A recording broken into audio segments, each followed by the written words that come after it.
सच बताएं, हम अपने लिए नहीं कर रहे हैं, हम केवल आपके लिए कर रहे हैं कि आपकी बेटी साक्षी ना हो जाए। हम इसलिए कर रहे हैं कि अब हमारे मंदिरों पर सोमनाथ जैसा कभी दोबारा हमला ना हो।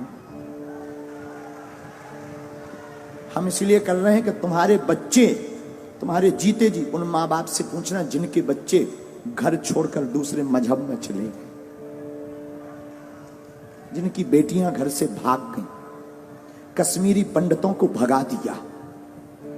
यहीं दिल्ली में यमुना के पास पाकिस्तानी हिंदू हैं शरणार्थी, उनको रहने के लिए निवास नहीं है, लाइट नहीं है। उनके पास जब जाओ और पूछो कि वहां पाकिस्तान में क्या हाल था, उनकी बेटियों को, छोटी छोटी बच्चियों को उठा लिया गया, 13-13 साल की बच्ची को उठा ले गए। और हम नहीं चाहते कि हमारे भारत में तुम लोगों की बेटियों के साथ ऐसा हो। सिर्फ हिंदुत्व की बात और सनातन की बात हम इसलिए बोलते हैं। क्षमा करना, जो पुलिस में भी है उनके ऊपर भी कितने हमले कहां कहां नहीं हुए, बंगाल में। हम नहीं चाहते लौटकर हमारे राष्ट्र के इन सिपाहियों के ऊपर कोई उंगली उठाए, इसीलिए हम हिंदुत्व की बात करते हैं, इसीलिए हम सनातन की बात। हमें कोई शौक नहीं चढ़ा है, ना हमें यश पाना है, ना हमें सम्मान, ना हमारी कोई पार्टी है कि हमें राजनीति करनी। हमें कौन सी राजनीति करनी? हम तो तुम्हारे लिए बोल रहे, तुम्हारी आने वाली पीढ़ी के लिए बोल रहे, तुम्हारे लिए जी रहे। वरना हमारा दरबार अच्छा खासा चल रहा है, दरबार में कोई कमी नहीं। हम तो प्रोफेशनली लाइफ जी लेंगे, ज्यादा परेशान होंगे, प्रोफेशनली लाइफ जी लेंगे, अपना दरबार लगाएंगे, बस अपने आराम से रहेंगे, न लेने माधव का न देना माधव का। लेकिन क्या इससे राष्ट्र का भला होगा? नहीं होगा। हम तुम्हारे लिए जी रहे हैं। इस वीडियो को जरूर तुमसे प्रार्थना है कि तुम्हारे अंदर अगर जमीर है, जागो। हम ये नहीं कहते तुम सपोर्ट करो हमारा, तुम्हें जहां जो करना वो करो, लेकिन हां, बात जब सनातन की आ जाए तो प्लीज चुप मत बैठना।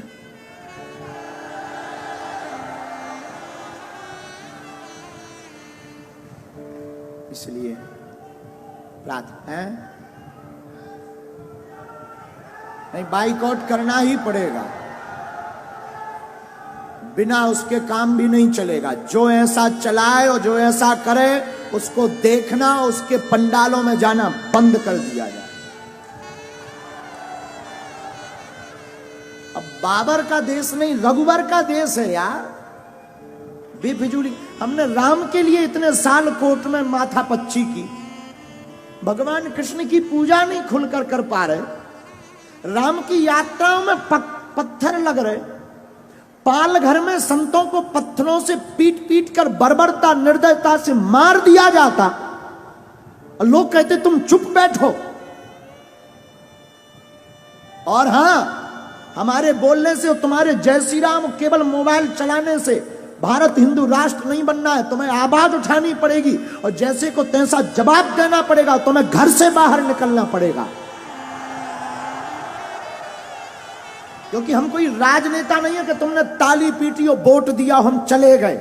हम सनातन के सिपाही हैं। जब तक तुम्हारे अंदर जुनून और जोश नहीं भर देंगे, जब तक तुम्हें सड़कों पर तूफान, मंदिरों में भीड़, सड़कों पर तूफान चाहिए, हमें राम राज्य से भरा हिंदुस्तान चाहिए। और आज तुम जवाब नहीं दोगे, कल तुम्हारी कोई नहीं सुनेगा। 5-6 प्रदेश में हिंदू अल्पसंख्यक हो गए, यूपी में भी हो जाओ, भारत में भी हो जाओ। तो अगर नहीं ऐसा चाहते हो तो आओ, चाहते हो तो ठीक है, तुम्हारी इच्छा, हम तो बोल सकते हैं। नहीं चाहते हो, तुम्हारे अंदर जमीर है। हमारे पूर्वजों ने राम के लिए अपने प्राण त्यागे हैं।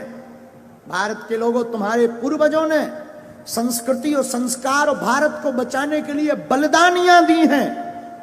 और तुम इसको थोथा बनाकर गुलाम मत बनवा देना।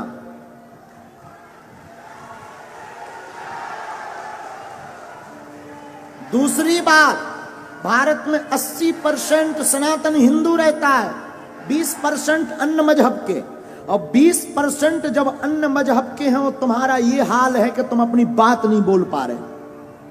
जिस दिन तुम 50% से नीचे आ जाओगे, घरों में नहीं रह पाओगे।